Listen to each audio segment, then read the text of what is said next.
औरंगजेब क्रूर नव्हता तर उत्तम प्रशासक होता। त्याच्या काळात भारतात जीडीपी 24% आणि बॉर्डर अफगाणिस्तानपर्यंत पसरली होती। सपाच्या अबू आझमींचं वादग्रस्त विधान, राजकारण तापलं। रायगड पालकमंत्री पदासाठी अडीच वर्षांचा फॉर्म्युला ठरण्याची शक्यता। पहिली 2.5 वर्ष राष्ट्रवादी तर दुसरी 2.5 वर्ष शिवसेनेला मिळणार असल्याची माहिती।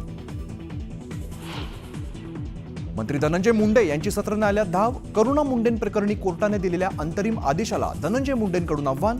करुणा मुंडेंना पोटगी देण्याचे कोर्टाने दिलेले आदेश। धनंजय मुंडेंबाबत येत्या 2 दिवसात अंतिम निर्णय। मुंडेंवरती सातत्याने होत असलेल्या आरोपांमुळे निर्णयाची शक्यता।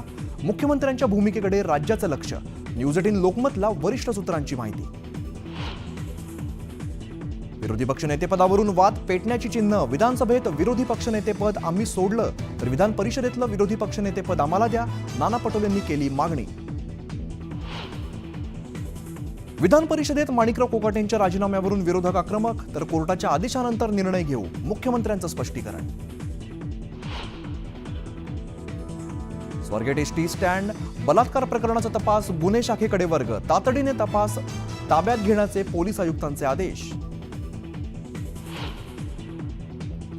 सुप्रिया सुळेंकडून स्वारगेट बस स्थानकात पाहणी। बलात्कार प्रकरणातील आरोपीला चौकात फाशी दिली पाहिजे। राज्यात लाडक्या बहिणी असुरक्षित, सुळेंची टीका। लाडक्या बहिणींना सरकारकडून महिला दिनाचं गिफ्ट। 8 मार्चला महिला दिनाच्या दिवशी लाडक्या बहिणींना मिळणार फेब्रुवारीचा हप्ता। दुचाकीला वाचवण्याच्या नादात एसटी बस उलटली। लातूर अहमदपूर मार्गावरील घटना। बसमधील 20 प्रवासी गंभीर जखमी। IIT बाबा उर्फ अभय सिंगला जामीन मंजूर। गांजा बाळगल्याप्रकरणी जयपूर पोलिसांनी केली होती अटक।